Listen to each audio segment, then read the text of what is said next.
Welcome to Soul Discovery with Kelly. And Kelly. And before we begin today's podcast, please like, subscribe, give us a 5-star review And share. if you like what you hear, because then we know that it will be seen and heard by more people who may find what we have to say valuable. Yep. So, welcome again to the podcast. Welcome. Today, we are going to actually talk about a topic called performative spirituality. Yep. And we're not the first people to actually speak about this No. because we've seen a lot of posts by psychotherapists and other psychologists and other spiritual leaders who actually do a lot of shadow work. Yep. Because there's a lot of people who are starting to really speak up about the fact that shadow work is actually really important in this process. But there's a Incredibly lot important. there's a lot of people that don't do it, Well, that are not don't doing even have an idea that exists, let alone actually do it. Yeah, true. And I mean, my point of reference for shadow work was I think I was 13 or 14 when I picked up Carl Jung's book on archetypes. Mm-hmm. Carl Jung was one of the first people to actually talk about shadow work, and his red book that he wrote later in life was all about shadow work. And it's basically, he would have clients in the morning or whatever, and then he'd spend the afternoon or evening just letting his mind wander and spiral and basically go insane for a few hours, and then come back to himself and take notes on his experience, and go to bed and then start all over again. Mm-hmm. And the thing about shadow work is that part of it is those dark places in the recesses of the mind, in our awareness, where we don't look, that are hidden in shadow, that where we don't look at them, so there is no light shining onto that spot or onto that piece of awareness. Mm-hmm. And the other sort of reason why we call it shadow work is because usually the information from shadow work is the stuff that we've buried deep down, bottled up, shelved, and hidden away in shadowy places Mm-hmm. where we don't want to look at it. And because it's hidden in shadow, literally like you're walking around a big, huge auditorium with just a little itty bitty match, Mm-hmm. and it's casting shadows everywhere. Mm-hmm. And because we don't have a bigger light, and you don't have a bigger light until you actually start doing your shadow work and moving around and looking at stuff and facing your fears. Mm-hmm. If you don't face your fears, you're not doing shadow work. Yeah. So walking around the auditorium. Oh, this is also yeah. So walking around the auditorium, you have all these shadows that are playing on the walls. And I just reminded myself this is actually one of the points of origin for this whole concept is the concept of Plato's cave, Mm. Right. where people are hiding in a cave. They have a fire, and the fire is casting shadows on the wall from them. Because they're all Mm-hmm. sitting around the fire, and the fire is casting shadows on the wall that is basically their shadows.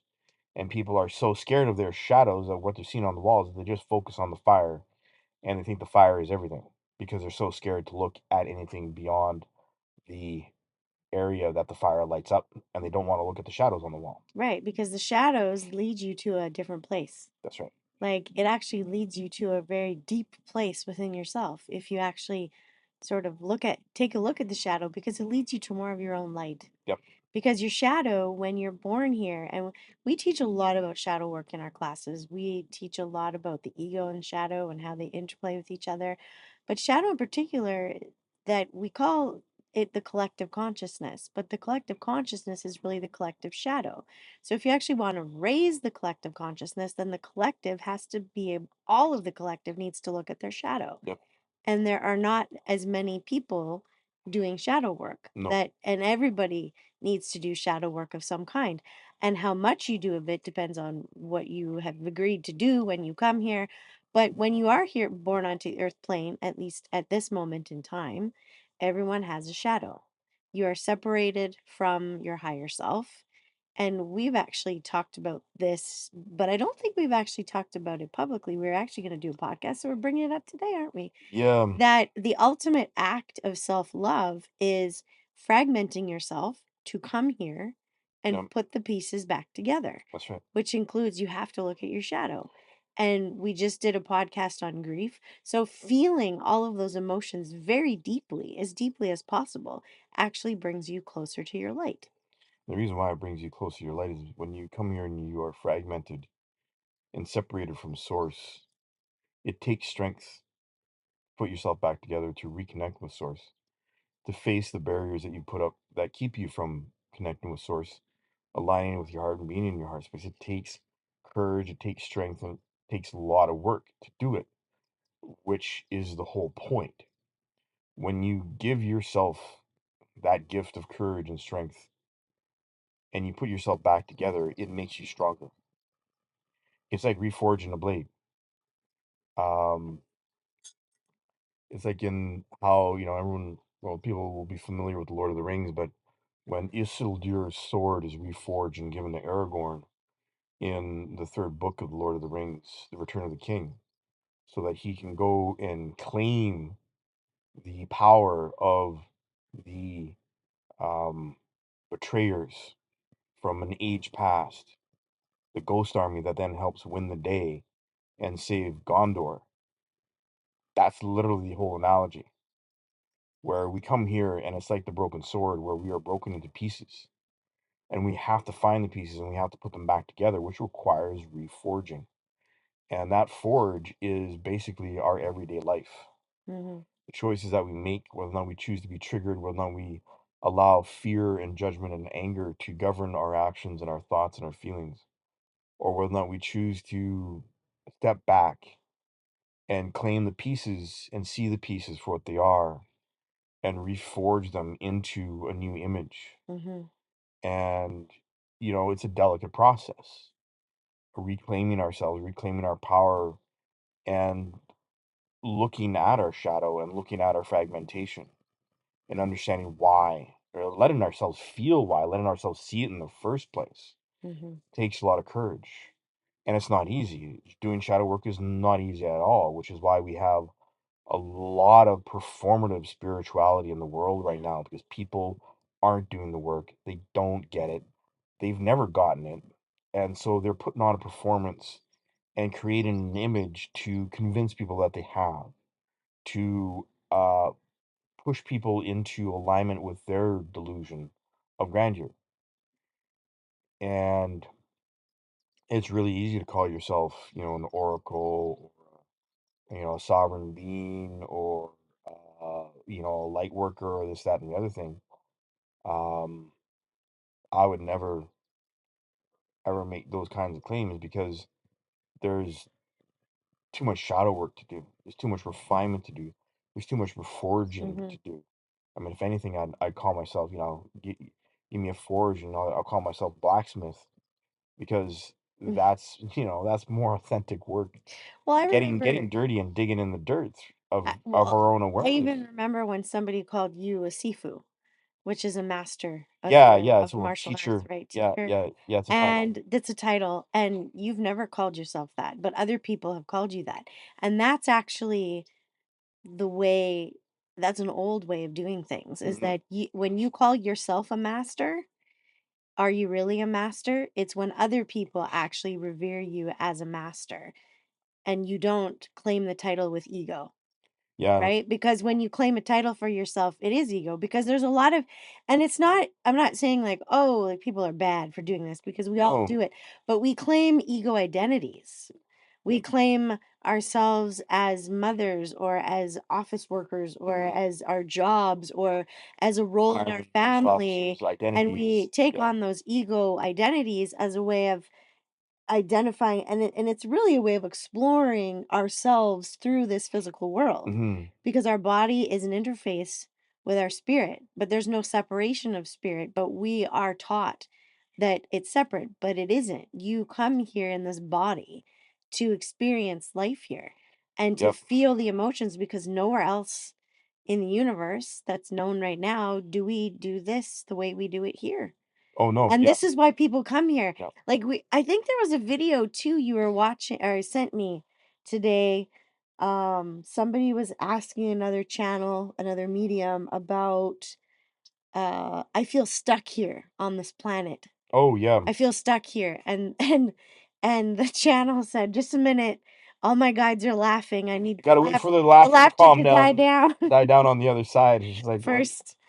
And I thought that was interesting because if you feel stuck in your life, it's because there's choices that you've made that are keeping you stuck. On stories that you're telling And yourself. nobody is ever caught in a reincarnation cycle. If you reincarnate here, it's because there's something else that your soul wants to learn. That's right. It's about Or learning. explore and And, experience. I'm not going to get into there's a lot of other things because people ask questions like, well, why would there be abuse or war or things like that? I mean, those things happen here. Um, I don't know everybody's soul contract, so we're not Yes. speaking to that today. But if you decided to reincarnate here, you're not stuck because you chose. Yeah. And anyone that Your is, soul chose yeah. when it was not here on this plane. It chose to come back. Well, one of the performative pieces out there right now is the whole concept that we are trapped, that this whole planet and the solar system is a trap, which is not true at all. Uh, your soul can't be trapped. When you pass over, you immediately reconnect with source. There is no choice. People think that when you die, you have a choice. It's like, no. Like with my dad passing last year was so loud. Mhm. Everything that he explained after he passed is like, when what I could feel in terms of the truth on the other side is like, Mhm. no, there is no trap. Even the darkness, even the prison planet, even the darkness that came to the planet to share its own information, cannot trap the energy of soul level movement. Yeah. So there are a lot of people who get into their victim stories and don't understand that they're trapped in a victim story. And so they perform this piece and this dance and this language and lingo based on their victim story. They don't even know Mhm. that they're so trapped in a victim story, but they're regurgitating what somebody else said who wasn't connected or who was in their own fear and victim mentality. Mhm. Um, and people take on titles or they call themselves something because they have an emotional response to a piece of information and they think that they suddenly understand that information and that is the most important information or their perspective is the most important or the most valid. It's just like, yesterday I saw two current spiritual gurus claiming that they're going to be the first people to ascend into 5D and ascend into Christ consciousness. And I laughed out loud. I laughed out loud because they're so delusional. Mm. It Yeah. was, I was completely caught off guard. I just laughed because that kind of claim is so out of touch with reality, is so delusional. Because they're not the first. They're not the They're first. not the first who have ever done it here. No. And there are other people who hold Christ consciousness energy on the planet, but also everyone has the ability to elevate themselves with Christ consciousness energy. Well, anyone But who again, shadow work. shadow work. This is like Like you have to straight look up at shadow delusion to claim that you are the only ones or the only person to ever achieve this level of spirituality hmm is like the height of arrogance and delusion. I was like amazed. I was yeah. just like, But there's a wow. lot But there of there are, gurus right yeah. now and they've been some of them have been popular for a long time. Mhm. But eventually all falseness will fall away. Oh yeah, because People have to see it. That's part yeah, of the upheaval right now. yeah. It's also why people cling to certain things because it's hard. There's so much that is collapsing that we then cling to ego identity stuff where we cling to the parts of our shadow that we don't want to let go of because it's hard to question everything.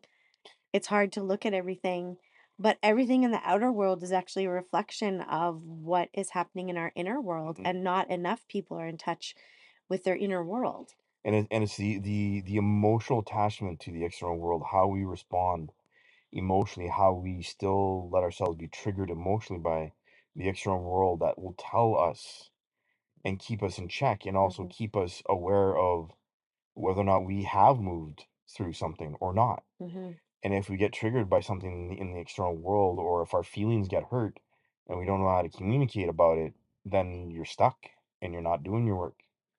And that's not a judgment. That's just the way it works. That's Mhm. just the physics, the mechanics of it. Yeah. You can't walk around with hurt feelings and assume that someone else is going to fix it for you. That's right. Because this is where we get into actual emotional and mental responsibility. Hmm. And this is where, real adulting comes in. As fun as Yeah. it is, it's just accepting that there are things that you disagree with. Yeah. And Because, yeah, the longer you blame someone or something else for something, the longer you're stuck. yep, It doesn't mean that someone didn't do something to you, but it's also that how long are you going to stay holding on to that? Because then we make that our identity, or we make an illness our identity. If especially if yep. we've been searching for an answer to a medical condition or something for a long time. Oh, yeah. And actually, there was a webinar. Well, you want to watch the replay with me, but I participated in a quantum biology webinar. Fascinating stuff, talking about light and the sun and the biophotons in our body and all of that. And there's this one, sort of faction of science that's finally catching up to what the ascended masters have been trying to tell us for a long time Hmm. is about our body. And what one of the doctors on there said was that in the future he foresees that all diseases are going to be diseases of misinformation, Yep, because your body is not receiving the correct information. yep.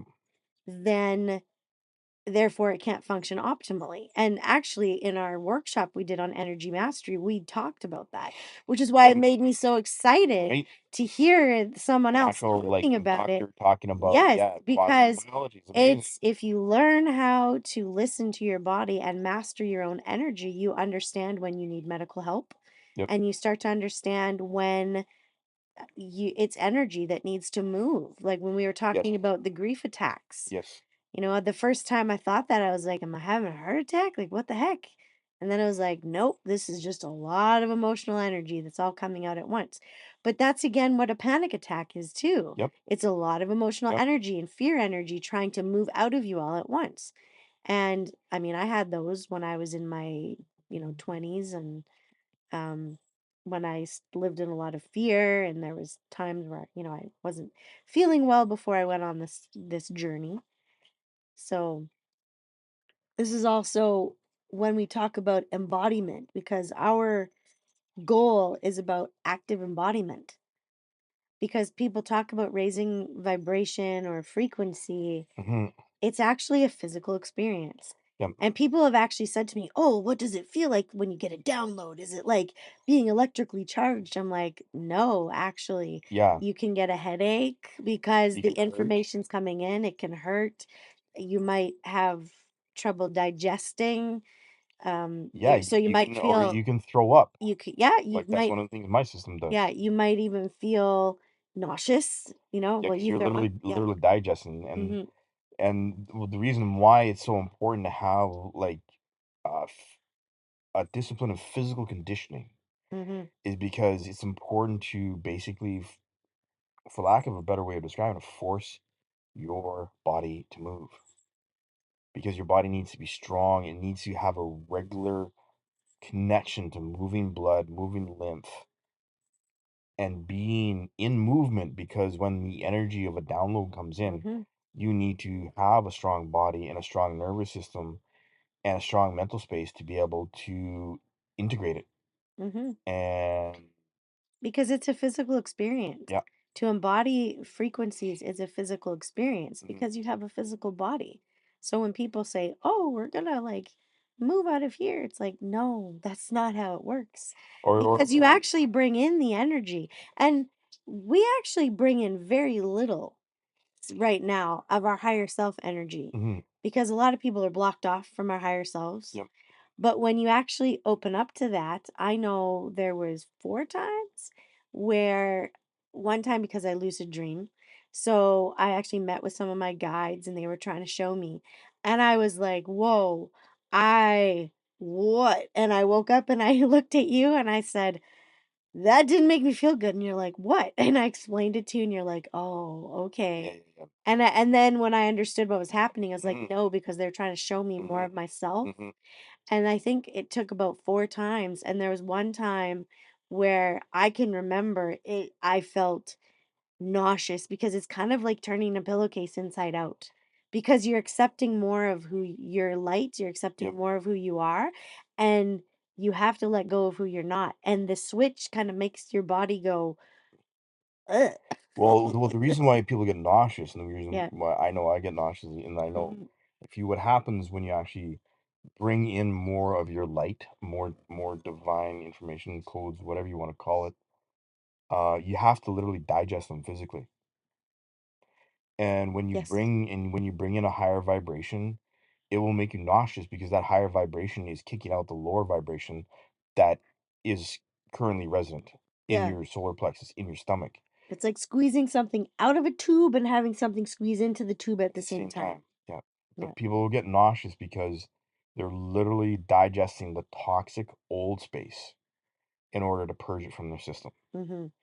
And I mean, I know that from like doing this work for 30, well, 40-ish years now, where, um, yeah, nausea is just sort of, like another regular day in the office kind of thing. And also, if you are of a more refined and more disciplined state of awareness, you can get nauseous being around people who are not disciplined, who are not emotionally responsible Mm-hmm. because they throw their stuff around Yeah, and they they project haven't it outwards. controlled They or don't, yeah, mastered their energy yeah, yet, so their energy is just being projected all yeah, over the place. like energetic And you have to vomit, be like, where shield people, yeah, yourself and yeah, yeah, and yeah. it's not a, and this is just particle physics. Mm-hmm. This isn't, the mechanics of awareness are very well documented in Buddhism, in Taoism, and Sufism, in a lot of the ascended masters traditions in the West, in the European traditions even, although they're a lot less known Mm-hmm. because of, well, the political institution of the churches and the politics in Europe, the religious politics especially. Um, we have examples of where, certain groups, like the Gnostics, were hunted down because they did not agree with the political institutions. And the political institutions that had armies basically hunted them down Mm-hmm. to get rid of them because, how dare you have a different opinion, right? Not very Christian, right? Right. But anything Well, that and sits now at we the have power. social media to hunt people down. Yeah, now we have social media. Yeah, exactly, exactly. Right? Like, yeah. It's interesting how the medium's changed, but we're still crucifying people Yep, for actually people who embody truth. yep. We're still crucifying them. Hmm. We're still afraid. Like, generally, human beings are afraid of themselves. Well, and the They're, performance, yeah. yeah, the Mhm. performance is to cover that up. Yeah. Yeah. And this is one of the things about performative spirituality right now is like people are doing it to cover up their insecurities and their lack of awareness. And if you promote an image that is, very shiny and sparkly, um, to convince people that you have actually done stuff when Hmm. you haven't, it actually, for the people that have actually done the Yeah. work, it becomes really obvious and profoundly transparent when we're looking at or communicating with or interacting with people who have not done the work. Hmm. And, sometimes it's disappointing, sometimes it's sad, but it's just like, it's unfortunate that people feel in this day and age still the need to lie and hide Yeah. from their own work and from their own truth. Hmm. But I mean, when you're not used to doing your own work or actually having discipline with your awareness, it's a lot easier to lie and hide about it Hmm. than to actually start. Well, and some of the signs, like there are some warning signs, and you and I Yes. know these because we've been taken in by some people sometimes who Yep. seem well-meaning. Yep. One of the warning signs for me is when someone says to me before I take their course that they need to align me to their energy. Oh yeah. That's a red flag. Oh gosh, yeah. And I go, no. No, yeah. I've been taken in by that before. And I've had, had it happen because, and the interesting thing about that, and probably should have just not done the course after all. But, sometimes you do something because you learn how someone else does something and go, that's not the way I Yep. would do it. But, Yep.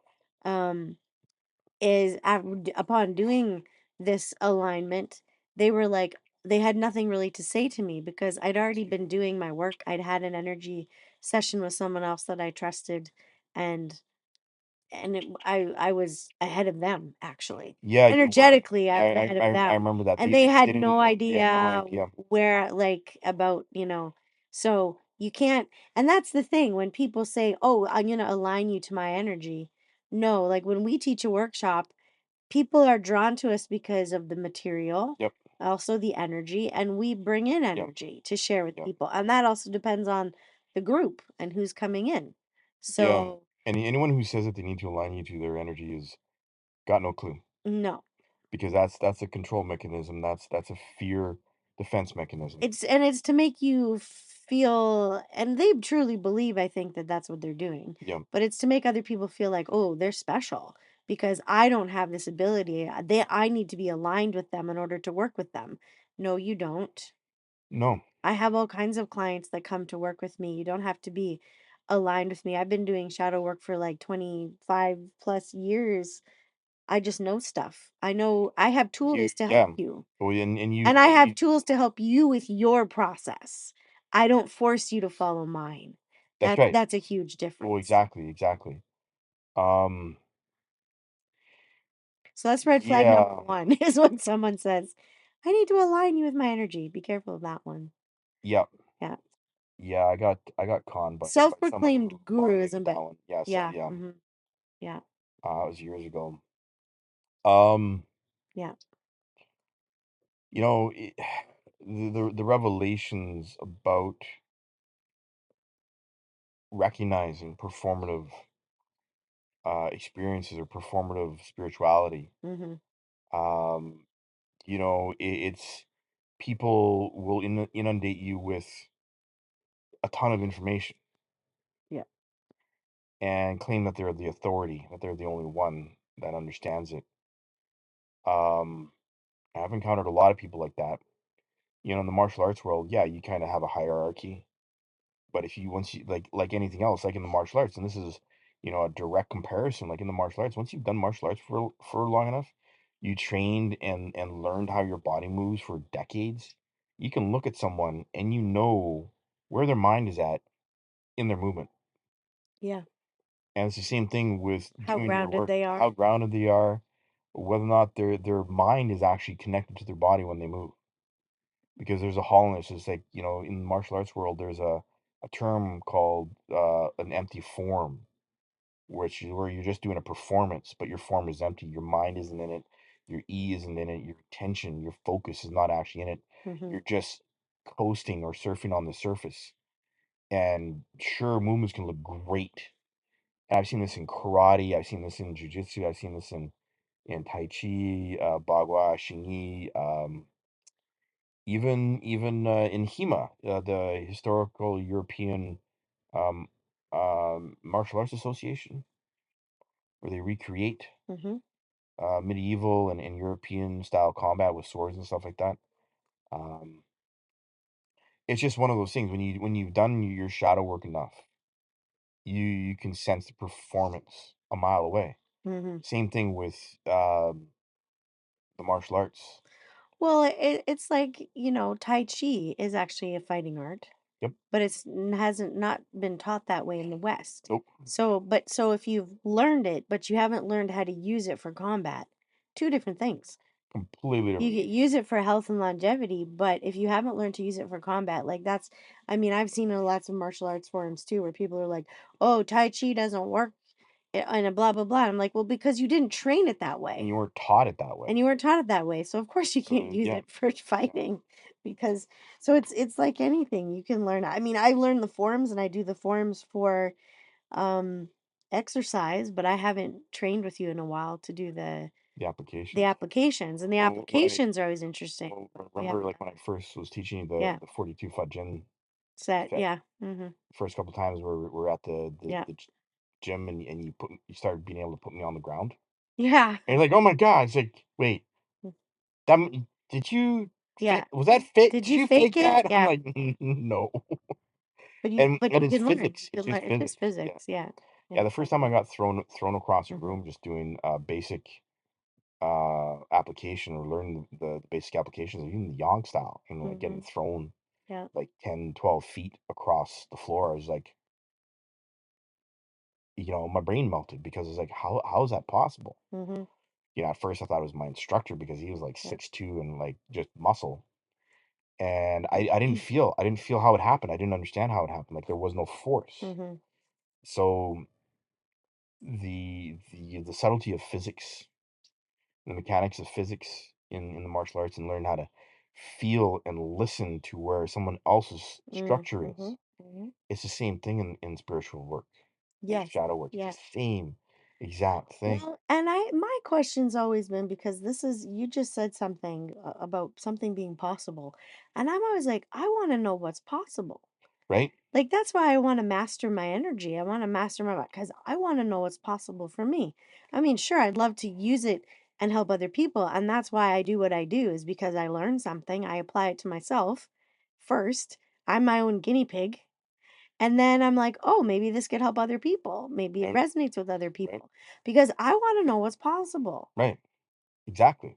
Who else out there wants to know what's possible? Right? I that's those are the kind of people that I like enjoy working with is that what else is possible? What else can you Mhm. discover about yourself? That's why I do Well, and what I do. I want to know what else I can do. when it comes to shadow work and actual spiritual refinement, spiritual awareness, to me, it's like, well, how much do you want to be free? Yeah. Like, how badly do you want to be free of your fear or your anxiety, your anger or your pain? Like, how badly do you want to be free? Yeah, You know? because there are people that say all the right words, but they're still embodying a lot of fear Yeah. and they haven't let it go. Oh yeah, And they and talk and you can have a concept mentally in your head. But you also don't know because there is we talked about in one of in our workshops about yep, the mental energy body, that you can have so much mental energy that it blocks out your ability to feel. yes. Oh, exactly. So And it you and your mental energy, your ego and your shadow can actually fake feelings, mhm. but your body doesn't, Yeah. which is why it's super important to actually have Mhm. a physical discipline of some kind that is constantly reinforcing a physical baseline of awareness Mhm. so that you understand what it feels like to be connected, to feel your body, because your body will never ever lie to you. Your Mhm. ego and your shadow can lie to you and will lie to you all the time. But when you spend enough time with your body, you discern the difference in feeling, because your body, when you're on the bike or treadmill or you're lifting weights or whatever, that moment of focus and concentration is pivotal. It's so essential to understand, because when you have that focus and concentration in the middle of a movement, in the Mhm. middle of a strenuous movement, or you're just getting into that zone running on the treadmill, Mhm. or like joggers. The whole concept of a jogger's high, the reason why You joggers get get high, into that you place get where into that place. you're good. Yeah. And I've experienced that circle walking. I've experienced that Yes. Yeah. doing standing state, Circle walking or absolutely. doing Qi lines where you just do like hundreds and hundreds of the same movement, and your brain gets bored, and then it shuts up, And and it then it's moves just out of the feeling, it way. moves out of the way. Yeah. And that's why the Mhm. physical disciplines are so important, is because you need to have something that will get your brain bored so that you can then see beyond the mental stories and, Yeah. and what your brain wants you to focus on. Mhm. Because when you're focusing on your body, it will take you out of every single mental, emotional story, every ego story, every shadow hook. And if your physical baseline is strong enough, it will break all of the patterns. Mhm.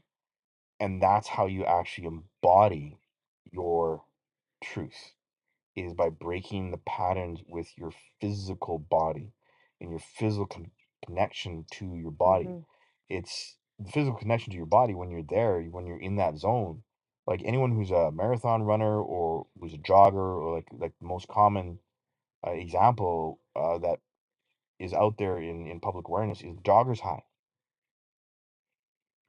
Or I remember when I first watched the movie Pumping Iron with Arnold Schwarzenegger and, Mhm. Franco Colombo and Lou Ferrigno. Was like, I forget which Mr. Olympia was, but it was like where those three were competing against each other, and Arnold Schwarzenegger was commenting that every single time you have a muscular contraction, a peak contraction, it's like having an orgasm. Mm. So why wouldn't I want to do it all day? Why wouldn't I want to have that type of physical experience all the time as often as possible. Right. And that's the whole point. And that there's a difference between that though and another thing that I've seen a lot of in the past little while is the high vibes only, Oh my God. right? Yeah. Yeah. Because It's like, that is a very physical experience and you're getting into your body. Whereas a lot of people that are like, "Oh, high vibes only," it's like, well, what are they talking about? You can't be high vibe only if you don't look at your shadow, if you're not willing to challenge yourself, there's no if you're such thing not as that. willing to be challenged, Yeah. because you have to challenge yourself in order to actually grow and to evolve. If you want to evolve, you have to challenge yourself. You don't, it's not handed to you. No, no, it's not. And I mean the big yeah, you're absolutely right. Like there's a huge problem with the whole concept of high vibes only because it's an emotional defense mechanism. Hmm. You cannot be high vibration unless you're still in your mind. Still in your mind requires you to dig into the non-high vibes, into the darkness that you are hiding from, into those uncomfortable spaces that where you're hiding emotional information or the impact of emotional and mental Hmm. events. Yeah. And going, just yeah, okay, I get it. You only, the intention that everyone misinterprets is, well, they want to be of a high vibration, so they don't want any interference. Except it's always the interference that teaches us the most. Yeah. It's the interference. It's how you get yourself into coherence. Yep, If you don't know where the interference is, you're not coherent. yep. You don't have a coherent body system working together because our body is a very complex system of organisms. We're not just human cells. No, we're not. We have trillions of cells that are human, but we have trillions of cells that are bacteria, fungi, Mm-hmm. viruses, parasites. Yep, And everything has to work in harmony. It cannot work in harmony if we do not have the correct information. If we don't even know the information that we're that's right. sending to our That's right. body. Exactly. If you don't even understand how we're communicating with our bodies, Yeah. which then is reflected feeling wise, Yeah. physically in our body. And if people really want to see changes in the world, that change has to come from in you.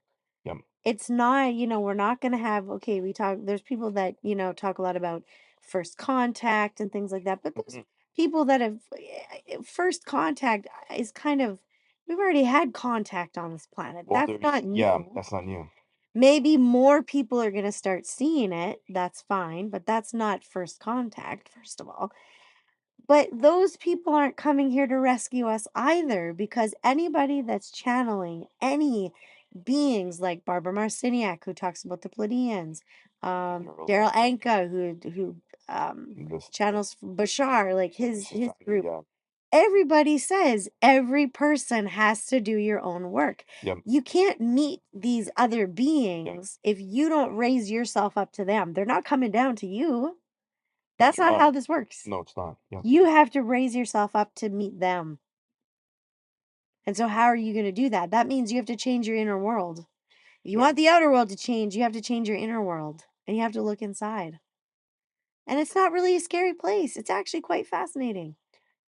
You can It's be very scary at fascinating. first because it's Well, the yeah, unknown, that's and true. when you haven't ever stepped into that kind of Yeah. unknown and gone inside, it can seem Hmm. scary at first.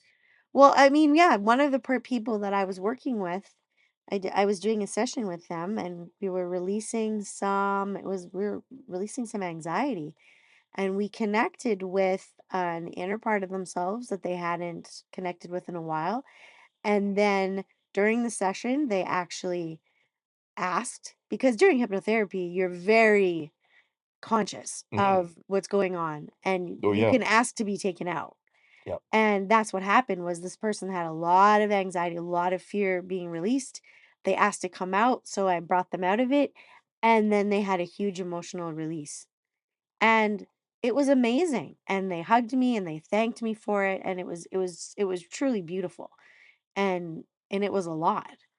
But it can be weird when you connect with those inner things, because I know with me, when I started that process, when I was taking courses, and I love being the guinea pig, I volunteered every chance I Yeah. got because I'm like, how do I know how to help someone if I don't know what it feels like? Oh, exactly, right?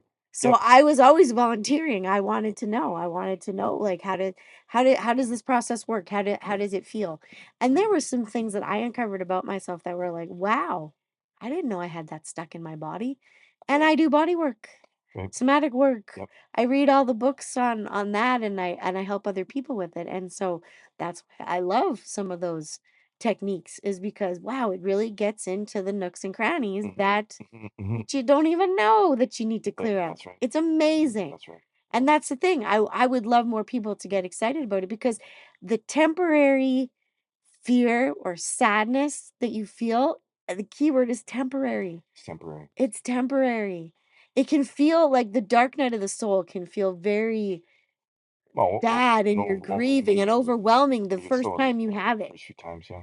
because it will happen a couple of times, especially when you hit on really deep seated things that Mhm. you didn't know you need to let go of. But you also can welcome that process as a friend Yep. where it's okay to feel that deeply, where it's Mhm. okay to realize that you've been stuck in this pattern for a while Yep. and you didn't know. It's never to blame yourself, but it's it can be such a wonderful process to go through if more people would just allow themselves to do that. Once you get used to it and you build up momentum where you have, where you go beyond just sort of investigating the feedback from your body Hmm. and searching through your awareness for those hidden places when you have your own baseline and your own toolbox in your awareness and you developed the capacity to observe your triggers when they happen instead of letting them run through you and control and overwhelm you. Yeah, it can be an absolutely fascinating experience to be triggered and to stand there in observation and to observe all of the connections that your ego and your shadow are trying to hijack you into, try to Hmm. pull you into.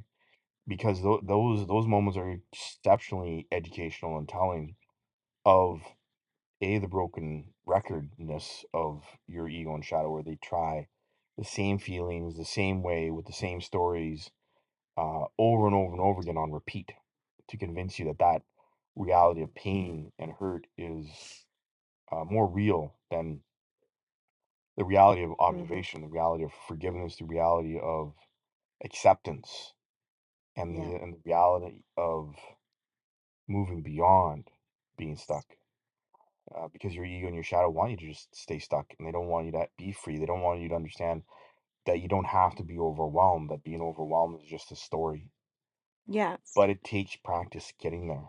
It takes a lot Hmm. of work to, become aware of it, b, accept it as an actual possibility, c, begin to accept it as a reality, not just a possibility, but your main reality, that, oh, I'm triggered, I'm feeling this, I can just accept it and observe it. I do not let it, I do not need to let it affect my mind, my emotional state, or my energy at all. Hmm.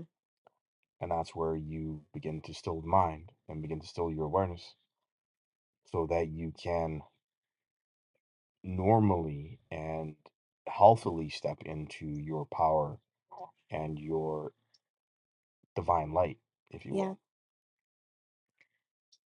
I think we've talked for almost 45 minutes, so Oh, I think nice. if there's any other thoughts on performative, just watch out for that. Be Yeah. wary of that and be wary of it also Anyone that in claims that they're yeah. the only authority, because all the spiritual energy and, I mean, information on the planet has been around for hundreds of thousands Yeah. of years. None of it is new.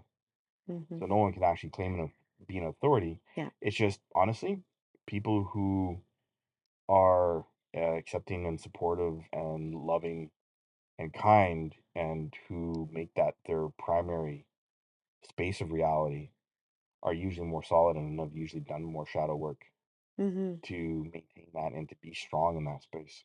Yeah. Yeah. I remember once too saying to somebody like to be wary of people who are popular gurus right now. Oh yeah. And that Yep. was a bit of a people went, "What?" And I'm like, "Well, Yep. because there are people who are allowed to be popular because they tell enough of the truth that they seem like they're helping, Yep. But then there's a lot of things like when you get deeper into it, they don't have all the answers. No. And so it's good to be careful of that because if someone's claiming to have all the answers, And if they're not an open book, if they're yeah, and if they're not actually doing their own work, because people can have an enlightening moment or an awakening moment and then base an entire career off of it. But that's one moment. If you're doing this work, you have more than one moment all the time.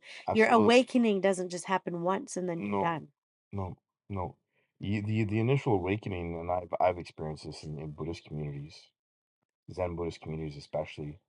Uh, People from the West are often fixated and obsessed with becoming enlightened, and they think it's a goal, like it's a singular goalpost. When they haven't spent any time with themselves, and they don't understand that when you actually start spending time with yourself, Mm-hmm. for real, and stilling your mind and stepping into observation, everything is enlightening. Mm-hmm. Absolutely every choice you make is a refinement of your awareness and is a moment of enlightenment. Everything, Every time, yeah.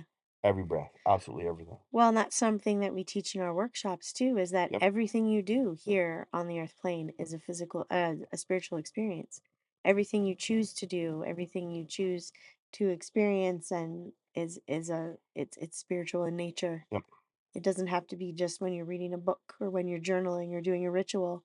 yeah, It's like your everyday life, washing the that's right, dishes, that's doing right. housework. What are you doing with your mind? Oh, exactly. Yeah. It's one of the things that I loved about Zen Buddhism, and how Zen Buddhism breaks it down into exceptionally simple practices. Mm-hmm. Like, I mean, one of my favorite examples is Wei Nang, the sixth patriarch of Zen Buddhism. Completely illiterate, never went to school. He worked in the kitchen of this one a monastery as rice cooker. And the abbot had the abbot was getting old, and he wanted to name his successor. So he had a contest, a poetry contest, which is, Zen is famous for their koans and their riddles, their logic riddles that make you make an intuitive leap of understanding. The whole point of Zen koans is to get you outside of your head, but to combine your ability to feel and analyze mentally all at the same time to intuitively understand reality. Mm-hmm. And I forget exact, but this is the whole. It was the head student, or the student that everybody thought was going to inherit the robes and the alms bowl, which was like the symbols of leadership in the community. Everybody thought the head student was just going to inherit it, and he wrote this beautiful, eloquent poem about how, the universe is like a mirror, and, polish the mirror until there's no dust left, and this is like the essence of Zen Buddhism. And Wei Nang was, was asked what was going on, and all these people were like reading this poetry, and everyone was like so excited. And he's asking, what was going on. So this one monk read the poem to him, and he's like, asked this monk, well, can you write my reply? And Wen Nang was like, well, there is no mirror, there is no dust, there is no almond bowl, and there are no robes. So, and Zen is as empty as everything else. Hmm.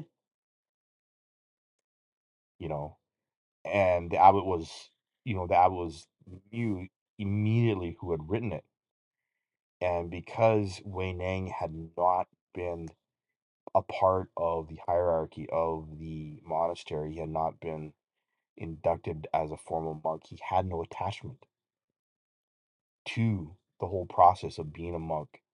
The ego attachment that the other monks had to climbing the ladder in the monastery, Mm, progressing I see. intellectually. So the abbot knew exactly who had written the response. And so he came to Wei Nang in the middle of the night and said, you need to leave, and you need to take these with you, because if you don't leave now, the other monks are going to chase you and hound you and kill you for what I'm giving you. And he's like, what are you giving me? And it's basically the abbot presents him with his robes and his alms bowl, right? That have been passed down as part of the tradition of the monastery. And Wei Nang immediately understands why. So he leaves and he gets chased. And then he stops and he goes, why am I afraid of these? Like, these are you know, so he stops and he confronts Mm-hmm. the group of monks that are chasing him, one of which is the head Mm-hmm. student. And he basically confronts them, and with Zen clarity, as in what people like with pure intuitive clarity, he addresses their fears and their concerns, and they just don't understand. And he explains that the reason why he was given the authority to be the abbot is because he has no attachment. And he explains to them they're literally chasing Mm-hmm. that their attachment to the robes and the alms bowl. So he throws these sacred robes and the sacred alms bowl to the monks. He's like, fine, if you're so attached to them, have them. I don't need them. And all the monks realize what they've just done, Mm. that they've literally chased their attachment in the physical 3D Right. world because they're so invested, ego wise, Right. in their spiritual progression that they can't see what they've done to themselves until Wei Nang stops. And fine. He's like, Mm-hmm. okay, have it. I don't care. And they're like, and just that simple fact is like where he has already been given the robes and the alms bowl, and the monks are just absolutely transfixed on the spot with the fact that he is so willing to just give them up when they have spent so many years chasing this ego attachment to these robes and this alms bowl because they all wanted to be so good. Hmm. They all wanted to be these master Zen monks and Zen abbots and have their own little monasteries and stuff like that to prove like how good they are. And when Angus is like, what? I'm just a rice cooker. I Hmm. don't care. Why are these so important? Like, and it's just going. I remember reading that story. I mean, I'm paraphrasing. People who, you know, there are other people who probably know the story way better than I do by now. Like this is, 20 years ago that or more that I read this story, Mm-hmm. and I was like, oh my god, it's like right there. It's like when people are chasing stuff, and then their ego investment, their ego attachment is so loud that they're chasing from ego, that Right. they're running after their ego investment. They don't know they're performing according to their shadow and their ego program, and that's the whole point of that story. It's like it doesn't matter how educated you are, if you know and understand, you know and understand. There is no barrier. Yeah. There's no barriers to And it's understanding. also, you can collect modalities all you want, Yep. but it's the inner work that really Yep. counts the most. Yep. And it's how you use the modalities that you have. It's like when So, when people are collecting modalities, like healing modalities, training modalities, or spiritual meditation modalities, and there's so many things out there now, but they've never spent 10 years of one. Like mm, that's one of the things that I loved about Chinese martial arts and Qigong, yeah. especially, is like the baseline Mm-hmm. for being a teacher traditionally is like, no, you spend 10 years training it every day Mm-hmm. so that you learn it inside and out, so that you become it, so that you embody the actual practice, Yes. Mm-hmm. so that it's not just lip service or fancy, flashy, empty moves.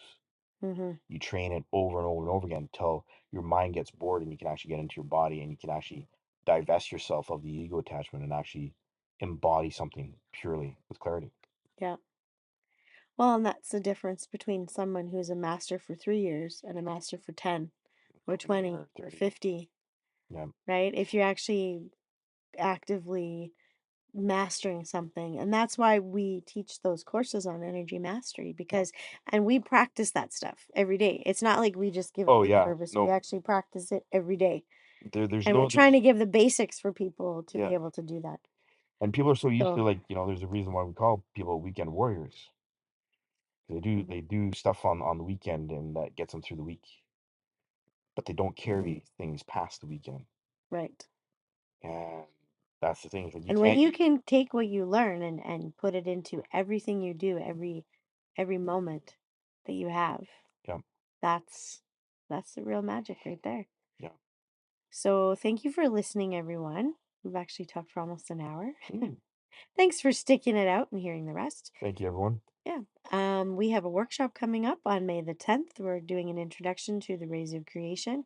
It's part of the Ascended Masters teachings, and we're going to talk about how the Rays of Creation can help clear certain energy centers and how they can be used in the body. Yep. On June the 20th, we're going to be hosting a Qigong solstice gathering. So we're actually going to teach the 8 pieces of brocade. So we'll put the links there in the description Mm-hmm. for you to check it out if Mm-hmm. you'd like to register. So don't So forget to like, subscribe, and give us a share. 5-star review, and share. And thanks again for being with us on this Thanks, everyone. journey.